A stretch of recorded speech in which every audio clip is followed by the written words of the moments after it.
American Experience is made possible by the Alfred P. Sloan Foundation to enhance public understanding of the role of technology. The foundation also seeks to portray the lives of the men and women engaged in scientific and technological pursuit.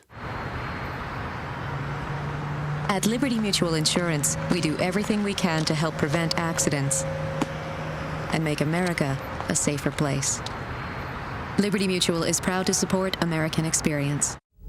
At the Scotts Company, we help make gardens more beautiful, lawns greener, trees taller.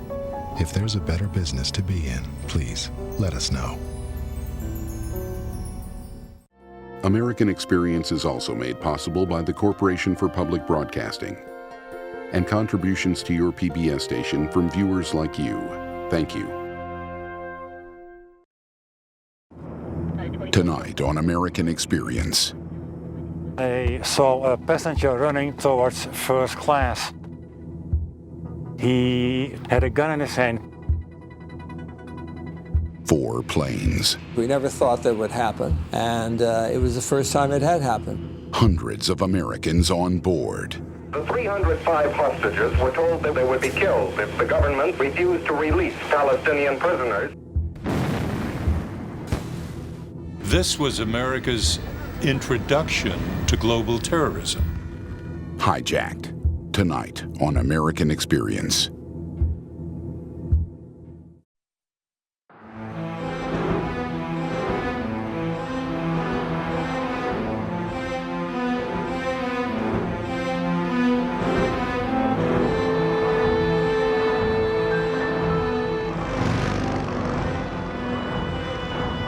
On the morning of September 6, 1970, 3 teams of Palestinian hijackers, all in their mid-20s, arrived at different European airports. They were going to hijack 3 planes bound for the United States. They would divert them to a landing strip in the Jordanian desert, hold passengers and crew as hostages, and use them to gain the release of Palestinian militants held in Europe and Israel.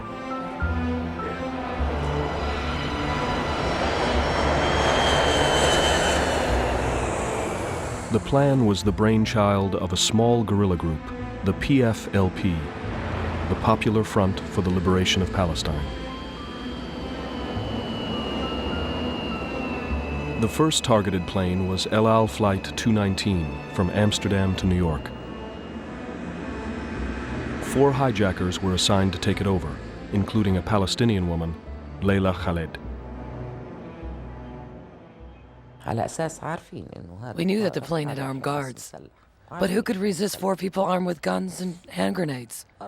We thought that they would be afraid of us.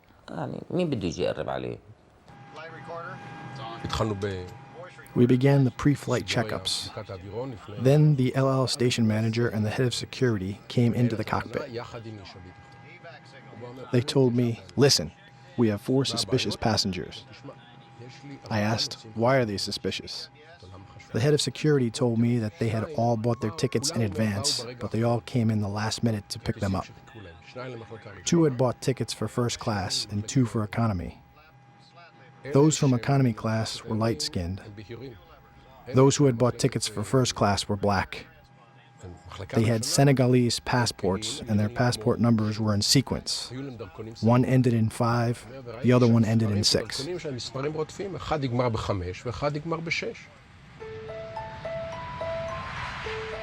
Captain Lev decided to allow Khaled and her partner, Patrick Arguello, a Nicaraguan American sympathetic to the Palestinian cause, to remain on the flight. He had the 2 Palestinians with suspicious passports removed.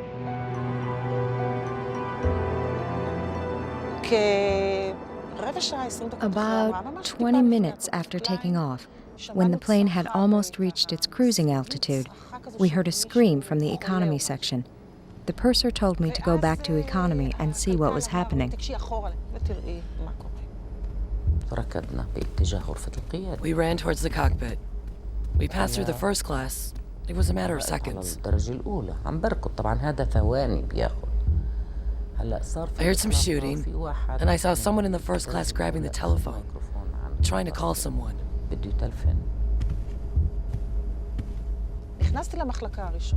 I entered the first-class cabin. It was empty. Then I saw a fist tear the curtain. A nice-looking man in his early 20s was looking at me. He had a grenade in one hand, a pistol in the other. He said in English, "Open the cockpit door." I showed them the 2 activated hand grenades and asked them to open the door. One of the flight attendants was also banging down the door, saying, "Open, open." Someone looked through the peephole, but did not open the door. We heard the knocks on the door and the purser Abraham rang, calling us on the intercom. He told me there are a male and a female hijacker. They demand that you should open the cockpit door, otherwise they will kill and blow up the plane.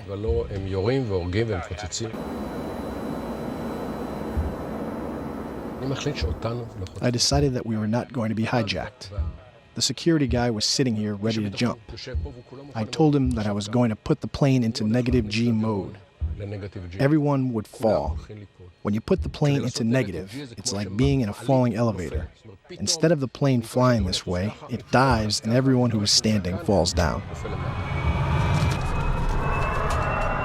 In the chaos created by the sudden dive of the plane, several passengers overpowered Khaled.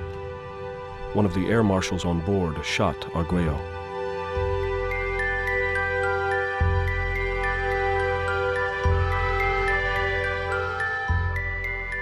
Less than an hour after takeoff, El Al Flight 219 made an emergency landing in London.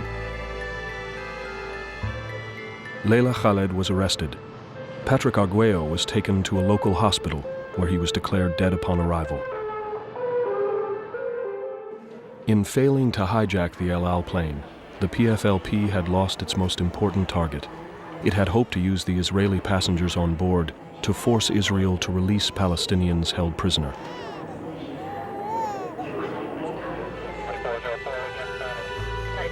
But the multiple hijacking plan had not gone completely awry. Earlier that morning, on TWA Flight 74 from Frankfurt to New York, hijackers had met little resistance. They saw a passenger running towards first class. I ran after him, and when he came to first class, to the cockpit, he turned around, had a gun in his hand, pointed the gun at me, and said, "Get back, get back." So right away I dove behind the bulkhead at the first class divider, and I hid behind it over here. A woman's voice came over the loudspeaker, and she said, "This is your new captain speaking. This flight has been taken over by the Popular Front for the Liberation of Palestine. We will take you to a friendly country with friendly people." Swiss Air Flight 100 from Zurich to New York was seized minutes later and diverted.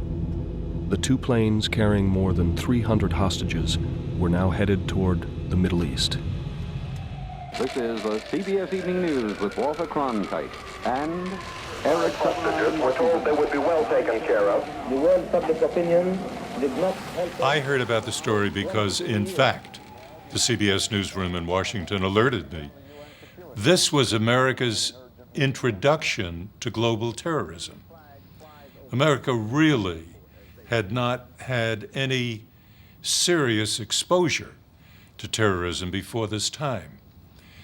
And it took another day or so before many of us realized that most of the people on the planes were Americans. There's been a string of closed-door meetings here at the Federal Aviation Administration and elsewhere. Palestinian guerrillas, in a bold, coordinated action, created this newest crisis Sunday. And in so doing, they accomplished what they set out to do.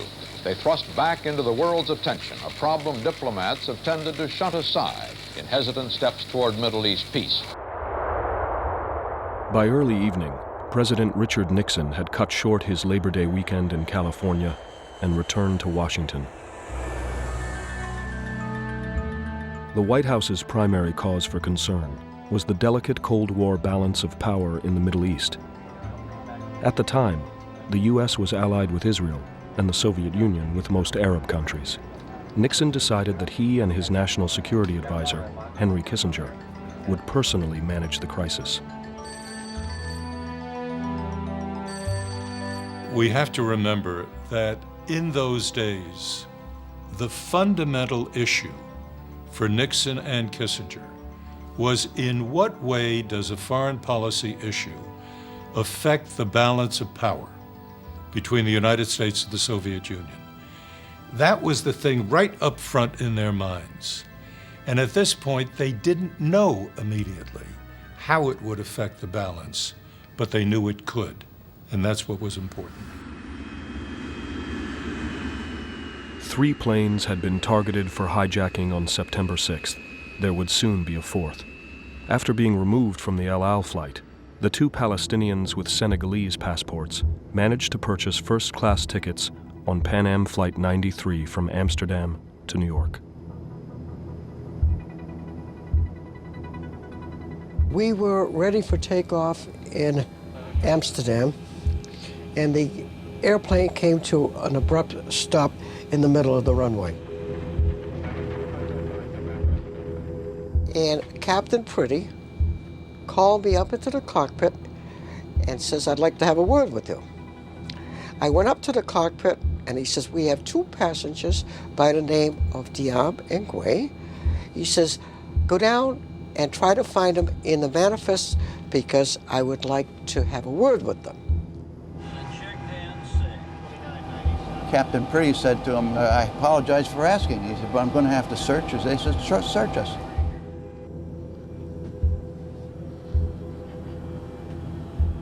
So Captain Pretty sat him down here at these 2 seats over here, and he gave him a pretty good pat. They had a styrofoam container in their groin area where they carried the grenade and the .25 caliber pistol. But this we found out much later. Clipper 123 is cleared standard. This was all prior to takeoff, and then we talked with the company, and the company agreed, go ahead. So now we have been given permission to take off, and we did.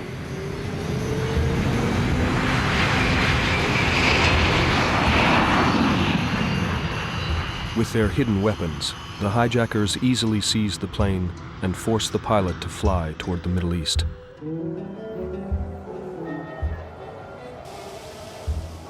By late afternoon, news of the multiple hijackings reached Amman's Intercontinental Hotel. It's a Sunday afternoon, the bar would have been open, and then the first telex came through telling us of a hijacking. So we had the El Al, then we were hearing of a TWA, then we were hearing of a Swiss Air, then we were hearing of a Pan American. And now we're getting, to get a bit fidgety, because, right, this is on a scale of hijacking that none of us had seen before. As dusk came, I remember the first message coming in, which really set us alight, and that was that the planes were believed to be heading towards Jordanian airspace. The PFLP was part of a growing Palestinian guerrilla movement based in Jordan.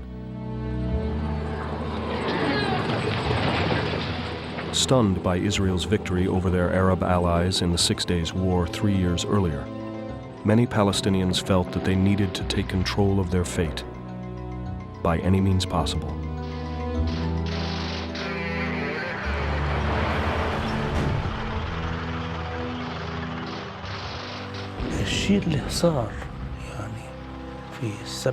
What happened in the 1967 war destroyed our dreams.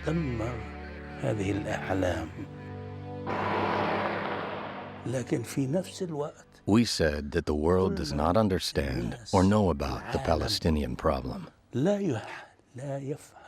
This is how the idea of hijacking planes came about. Let the whole world know about the crisis that happened to us.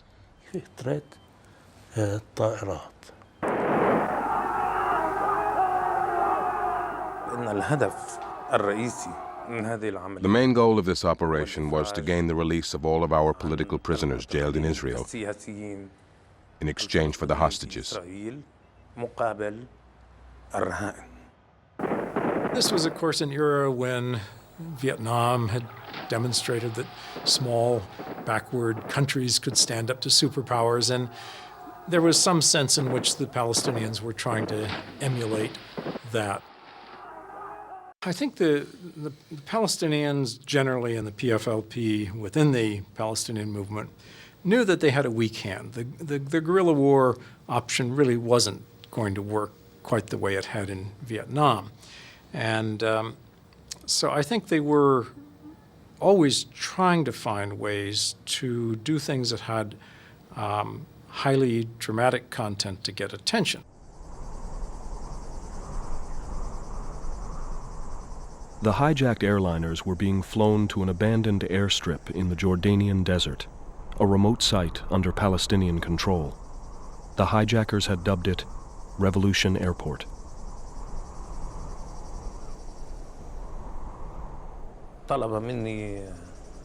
One of our commanders asked me to go to Revolution Airport. I asked, where is that airport? He said, some guys will lead you, but it is not an airport. It is a desert.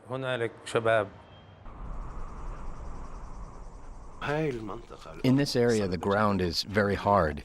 The largest planes on Earth could land there. I asked our commander, why did he choose this place? He told me that a geologist had confirmed that the strip could support anything, even if the devil walked on it. In order to make an airport, what should one do? We brought 200 barrels and gallons of diesel and a group of fighters to protect the area. We filled barrels with dust and with diesel-soaked rags, and we sat and waited.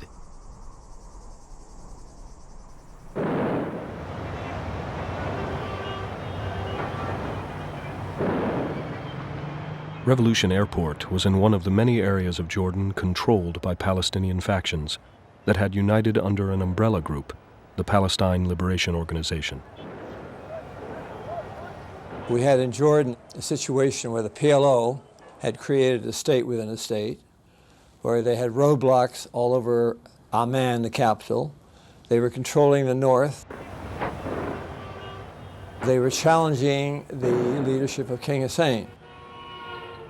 The first time I ever went to Jordan was in the early part of 1970, and you literally could not travel around in Amman without a PLO escort. It was as if the Jordanian state had ceased to exist.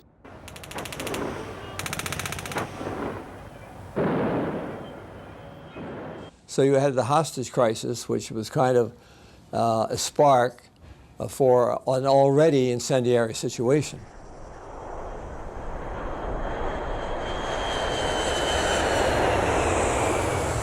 TWA Flight 74 from Frankfurt was the first to land at Revolution Airport, touching down at 6:45 p.m. On board were 145 passengers and 10 crew members. We circled a couple of times, and after we landed, looked outside, and we saw like torches stuck in oil drums.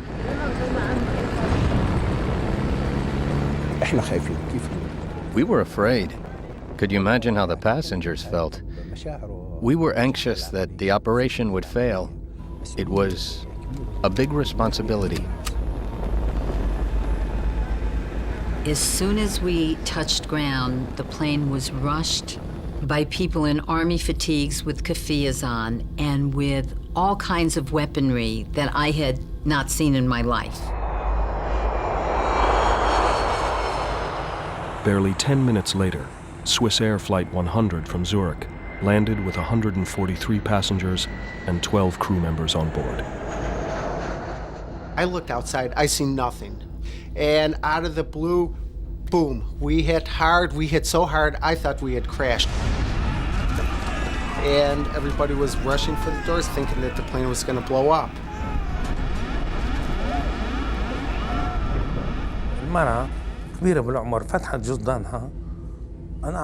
I saw an old lady opening her purse, taking dollar bills. She tried to put them in the hand of one of our fighters. I spanked her hand. She was scared to death. I said, take back your money. We are not thieves. We are people fighting for freedom.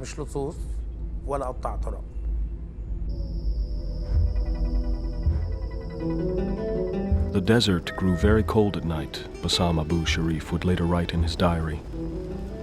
My comrades went around wiring detonators to large lumps of plastic explosives placed under the seats.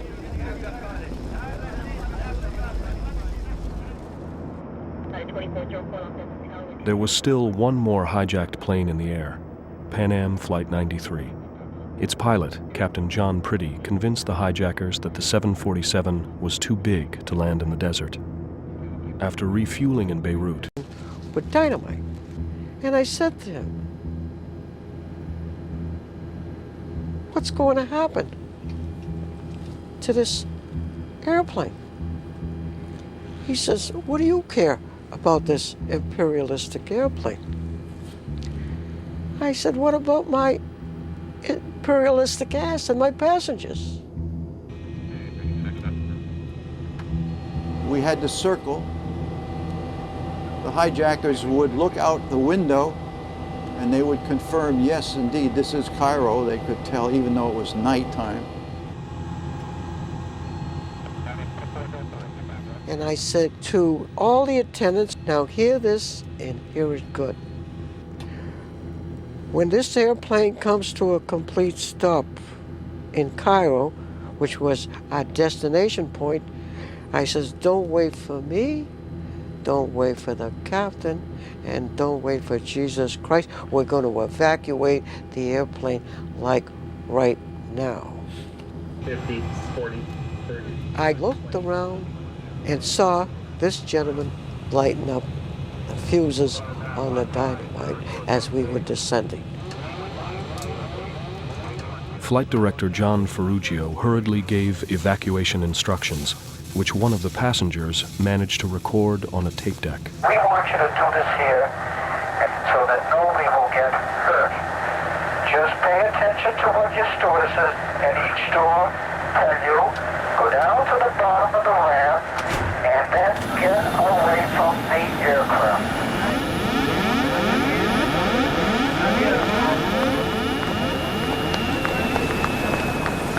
We were probably no more than 40 or 50 or 60 feet away from the airplane, and the entire cockpit blew off.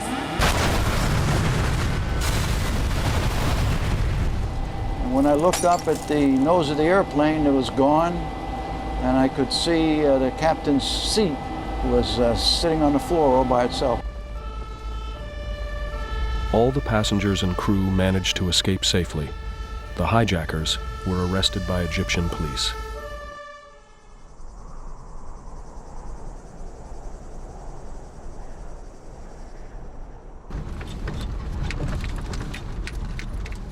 We're bumping along a dirt road, seeing absolutely nothing. When over the top of a hill comes a Jeep Land Rover, great dust storm billowing along behind it. We wave the chap down. It's an Italian engineer.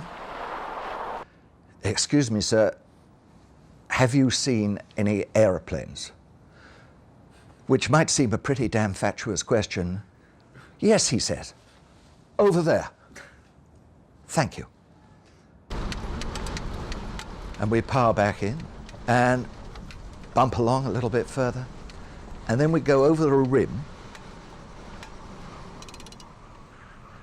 It's a hell of a long time ago, and I can see that site absolutely clearly in my mind now. They were laid out like little children's toys.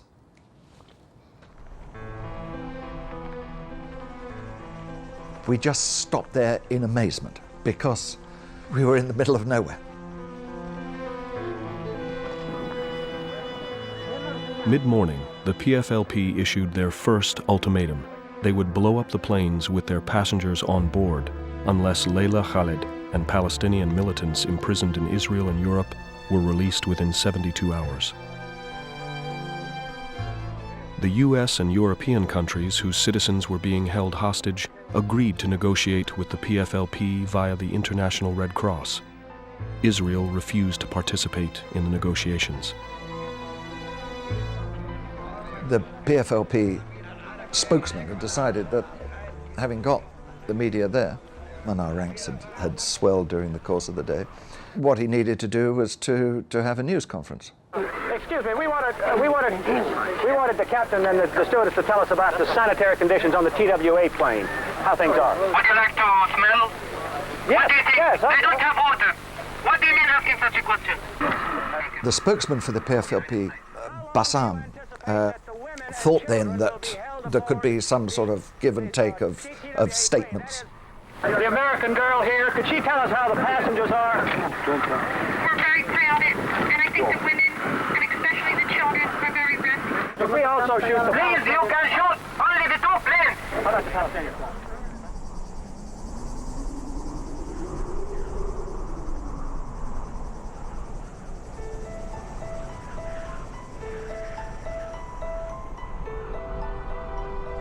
At that time, 1970, it would have been believed that by foghorn statements, they could convince the outside world, beyond the boundaries of Israel, Jordan, Lebanon, of the rightness of their cause.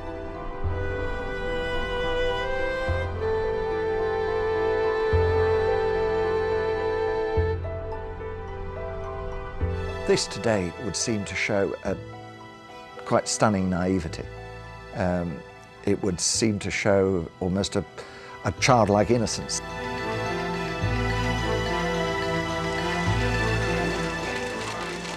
Well, here is the situation on that airstrip in the Jordanian desert 30 miles from Amman. Arab guerrillas hold as captives some 300 nationals from the United States, Britain, West Germany, Switzerland, Israel, even now from some Arab lands. It was an extremely stark moment. It was something that caught us completely unawares. We never thought that would happen. And it was the first time it had happened. The White House faced a dual crisis: a hostage situation with hundreds of American lives in danger, and a pro-American government, Jordan, at the point of collapse. The PFLP knew on some level that King Hussein could not remain king while having his country basically occupied by these armed and independent actors. So when they acted this way, they knew it would bring about some kind of a confrontation with King Hussein. If the Palestinian extremists were to take control of a country like Jordan, how does that tip the balance? The Soviet Union had a very close relationship then with the Syrian regime, with the Egyptian regime. This was the kind of crisis that evoked in Kissinger's mind many historical parallels. Just as pre-World War I, a shot fired in Sarajevo could trigger a world war, in Kissinger's mind, a shot fired in Amman, Jordan, or in Jerusalem, likewise could trigger a world war. The 305 hostages were told that they would be killed if the governments of Great Britain, Switzerland, West Germany, and Israel refused to release Palestinian prisoners. The increasing friction in Jordan between the army and Palestinian guerrillas was evident at Revolution Airport. Palestinian militants guarding the planes were themselves surrounded by Jordanian troops, tanks, and armored personnel carriers. It was a tense and unpredictable standoff. The Jordanian general came and assessed the situation.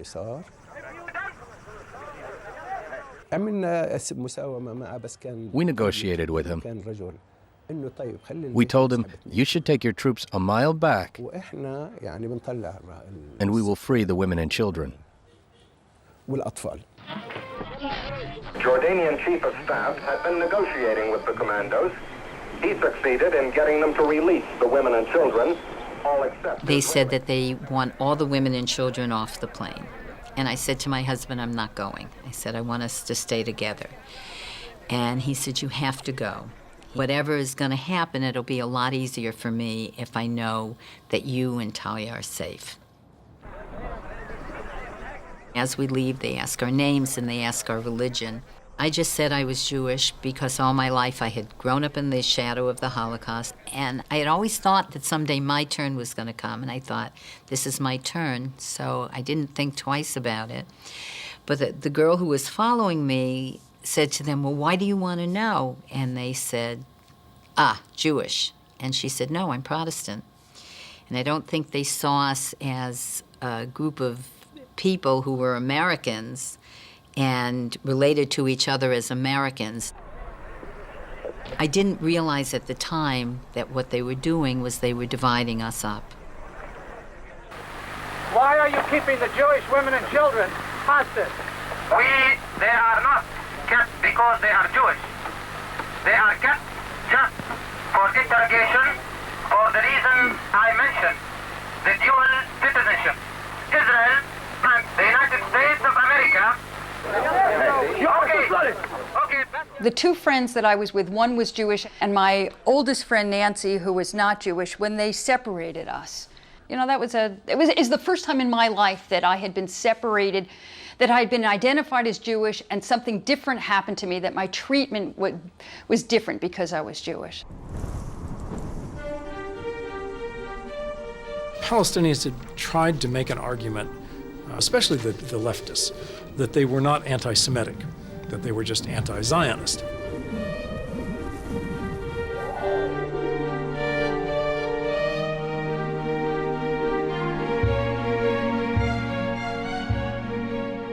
They didn't go around and ask people about their political views, they simply asked them what their religion was. And so it's not a very smart thing to do if you're trying to combat the common view that you were somehow focused on people as Jews or non-Jews rather than as Zionists or non-Zionists.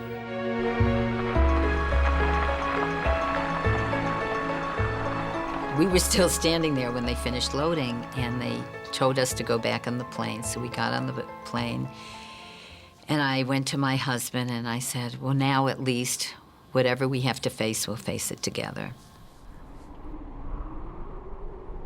The light was going down. That sort of sudden drift towards the dusk that you have in that part. And we would have needed to get back to Amman, all the television crews, all the newspapermen who had to fire.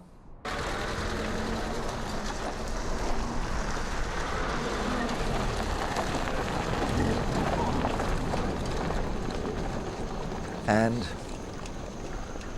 you almost have a feeling of disgust and shame as a reporter when you know you're going back to your air-conditioned hotel with the kitchens on tap and the bar open waiting for you, and you're leaving people behind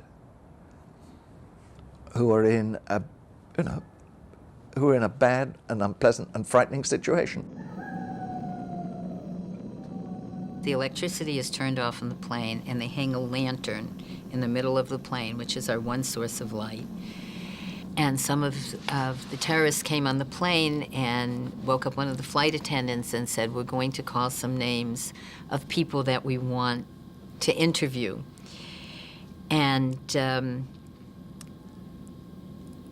I knew that they were going to say our name. I don't know how I knew. I was just waiting for it to hear Berkowitz, and the first name was Berkowitz, and I woke up my husband and I said to him, I think you better put on your shoes. I think they're taking you off the plane. The women, their wives were sitting there and they were screaming, you know, because, oh my God, I'm never going to see my husband again, you know. And they were interrogated and taken off the airplane after that. So. What did you feel when they were taking these men off the plane? I'm probably never going to see them again. They're going to kill them.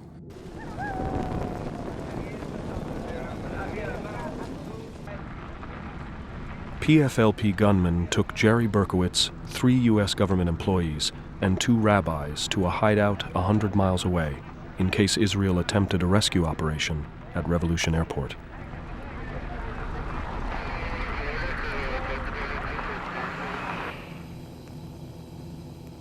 I sat with the wives of those men who were taken with my husband, and they said, oh, they'll be back here shortly, and we sat all night, and we waited for them to come back, and they didn't come back.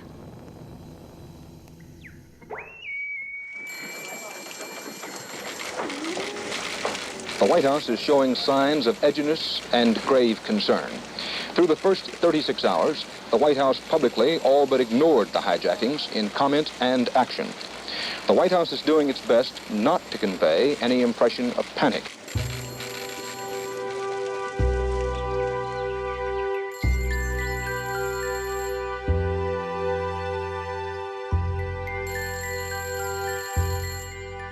The question really was, what could you do with a couple of airplanes out in the desert? No American military presence nearby. All those crises were frustrating because you didn't know exactly what to do about them.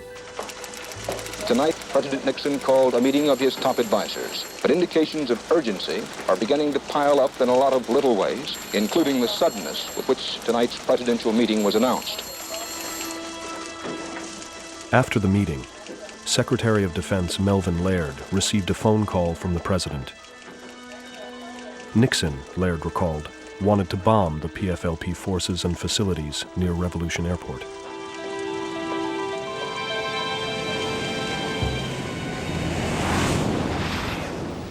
President Nixon had a way of, on the spur of the moment, suggesting strong actions that maybe on second thought even he would not follow through on, and his senior staff somehow had to deal with those instructions.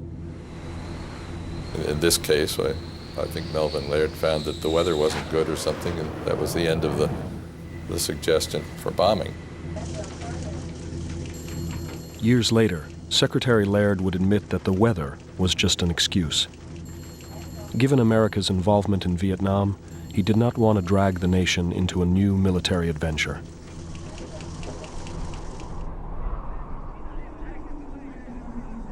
Back at the desert airstrip, the clock was ticking.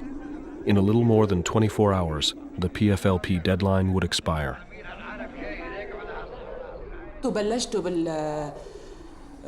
Bassam, don't you agree that you are the one who began threatening innocent civilians? What is the difference between then and what is happening now? Yes, I told you. It was a violent act. But there were some conditions. Not to hurt any civilian hostages, but to keep them, only for exchange. We were very careful. It was possible that Israel would have attacked. Then it would have been Israel who would have killed them, not us. I talked to some responsible people in the PLO and particularly in the Popular Front. I asked them, why did you do this? Why do you do this? I mean, I don't understand it. They said, we would like to draw the world opinion, the world attention towards the Palestinian cause. I said, but you know, the world is not your enemy. Those people are innocent people. They are not your enemies. You are not at war with them. And the Palestinian cause is a very beautiful cause. It is a just cause. Why do you make it look that ugly?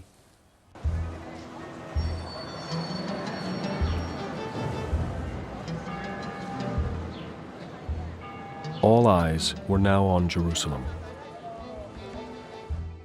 Would the Israelis join with the Americans and Europeans and negotiate with the PFLP for the release of the hostages? Or would Prime Minister Golda Meir order a military strike in retaliation? העולם כולו עומד עכשיו מול זוועה שעוד לא ידענו כמותה. מה פירוש הדבר שבמדבר מחזיקים זה כבר ימים אחדים מאות אנשים ושומעים ברדיו איזה ידיעה ככה כמעט אידילית מאיזה קצת אוכל, יש להם מים חסרים להם.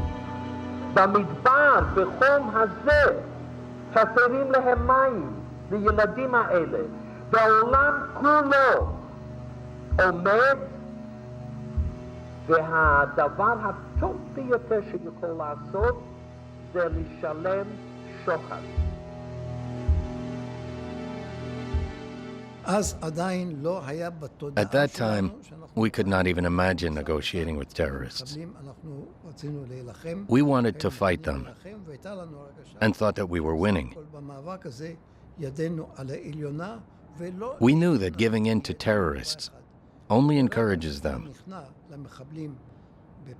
There is nothing easier than to capture an unprotected, non-Israeli plane, hijack it to a remote place, and then demand that Israel release its prisoners.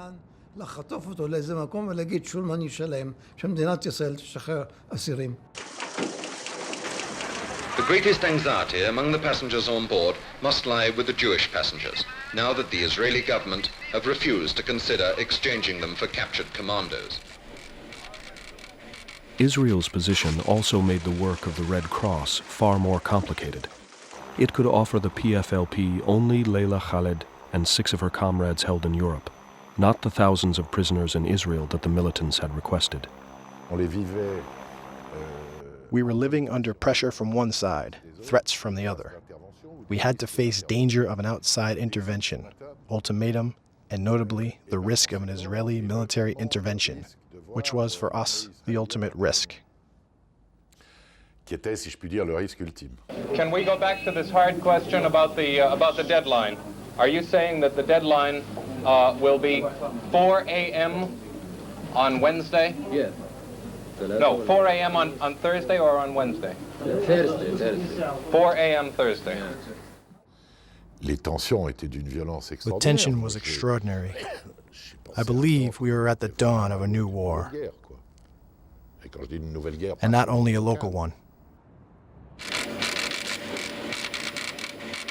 Well, here is the situation as of this moment. The guerrillas have extended time for the expiration of their ultimatum for the release of their fellow terrorists, giving the International Red Cross an opportunity to negotiate for the release of the plane's hostages. 72 hours into the crisis, some 200 hostages were still imprisoned in the desert, while the conditions in Amman were deteriorating rapidly. The 125 women and children who had been released the day before were now under siege in the Intercontinental Hotel. In the hotel lobby, the area is deserted of guests because there's a sniping battle going on just outside the door here now.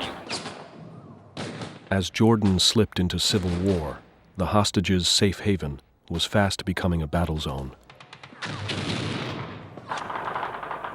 One morning we woke up, they were bombing the hotel while we were in it and shooting it. My friend Joe and I were on a landing between 2 floors reading Mad magazines and laughing. When all of a sudden we heard machine guns and what sounded like a bomb. One bomb landed near the hotel. Everybody panicked and ran out of their rooms into the halls. On September 9th, Jordanian troops managed to escort the 125 hostages out of the country.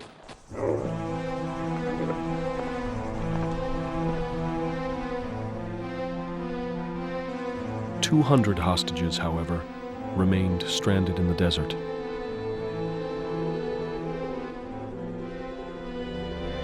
They brought us water in which they had put chlorine tablets to sterilize it. So what we were drinking was similar to drinking heavily chlorinated, warm pool water. So we only drank it when we were very thirsty and just couldn't help ourselves anymore. And actually we were like that about going to the bathroom too, because it was so disgusting. You didn't go in there unless you had to. In the first 2 days, we did not have a problem with food. But then, there were hundreds of people, and we could not just give them falafel that we ate ourselves. Now, I'm telling the story in few words, but then it felt like a lifetime. It was a big responsibility. Big responsibility.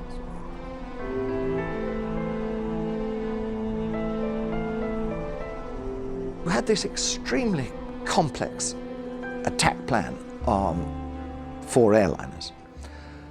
But what was to happen after that, I had the impression they had no comprehension of it at all. They did not have the sophistication, nor, let it be said, did they at that time have the ruthlessness to press home the initial attacks on the airplanes by killing people. They did not have that ruthlessness. Okay, they were to learn it, but they hadn't got it then.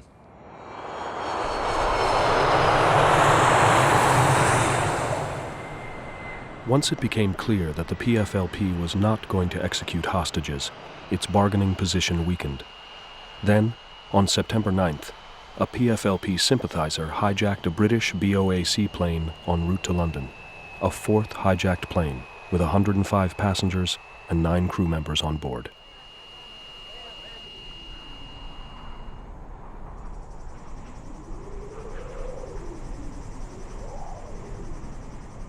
Each day on the plane, they kept promising to release us.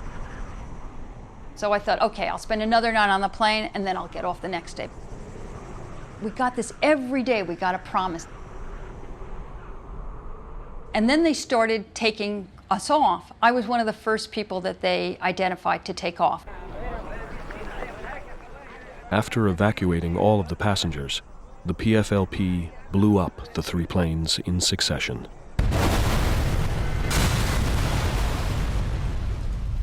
I was scared because we were very close to the plane. The stuff was, all parts of the plane were flying out at us.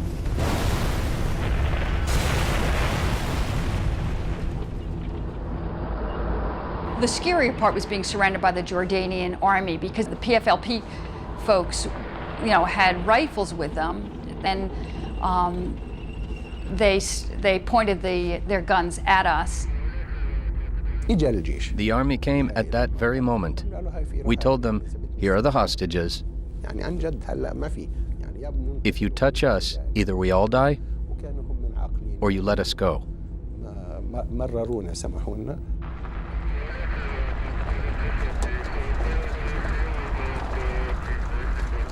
And then, we got through that moment. I thought, okay, well, now finally, each time it was, okay, now finally, I'm gonna get out of this situation. And then we drove in a kind of caravan, a line, and all of the Jeeps went in one direction and mine went in another. Barbara Mensch and 54 other Jewish passengers and all the male crew members were separated from the rest. The remaining hostages, including the BOAC passengers, were taken to the Intercontinental Hotel. Among them was Rivka Berkowitz. My husband was on board.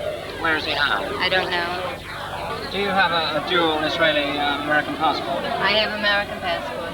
Does he have an American passport? We're both American born. PFLP had also transferred the passengers who are classified as suspects under interrogation into a more cozy place. And they will be kept there until our prisoners are released. The next thing I remember is being taken off the Jeep and being told that I was no longer a hostage, but I was now a political prisoner, and that unless my country did something, that this, I was going to be a political prisoner for, I don't know, for forever. I mean, I just remember crying. And I thought, oh my God, I'm going to be here forever. This is never going to end.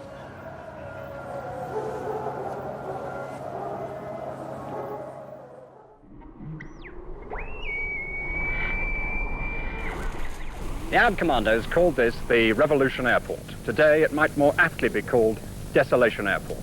This is the port wing of the Super VC-10. You had an impression that the the Palestinians had played it out by the end of that week. And therefore the blowing up of the aircraft was drawing the curtain on the show. 2 days later, King Hussein ordered his army to fight its way into the Palestinian refugee camps and uproot the militants. The growing crisis in Jordan now occupied both the U.S. administration and the Israeli government. The fighting also overshadowed the negotiations, making them far more complicated. It took more than 2 weeks to extricate Barbara Mensch and the remaining hostages from the destroyed Palestinian neighborhoods in Amman. They were exchanged for Layla Khaled and 6 other PFLP militants. Several days later, Jerry Berkowitz and 5 other hostages hidden in a basement were finally freed. All of the hijackers managed to escape.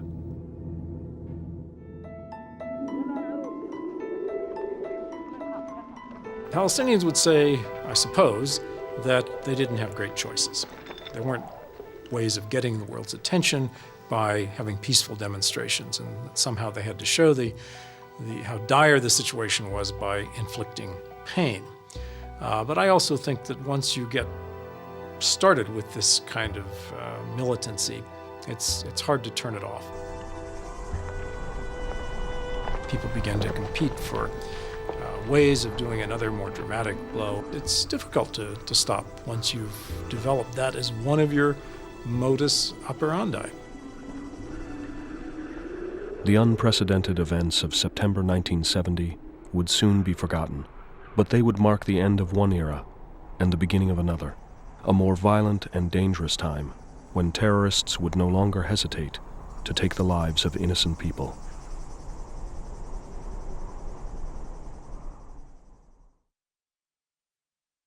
There's more at American Experience Online. Visit companion websites for each American Experience episode with interactive features, additional interviews, plus rare videos and photos. All this and more at pbs.org.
American Experience is made possible by the Alfred P. Sloan Foundation to enhance public understanding of the role of technology. The foundation also seeks to portray the lives of the men and women engaged in scientific and technological pursuit.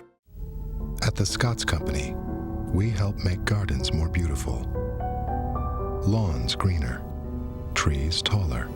If there's a better business to be in, please let us know. At Liberty Mutual Insurance, we do everything we can to help prevent accidents and make America a safer place. Liberty Mutual is proud to support American Experience. American Experience is also made possible by the Corporation for Public Broadcasting and contributions to your PBS station from viewers like you. Thank you.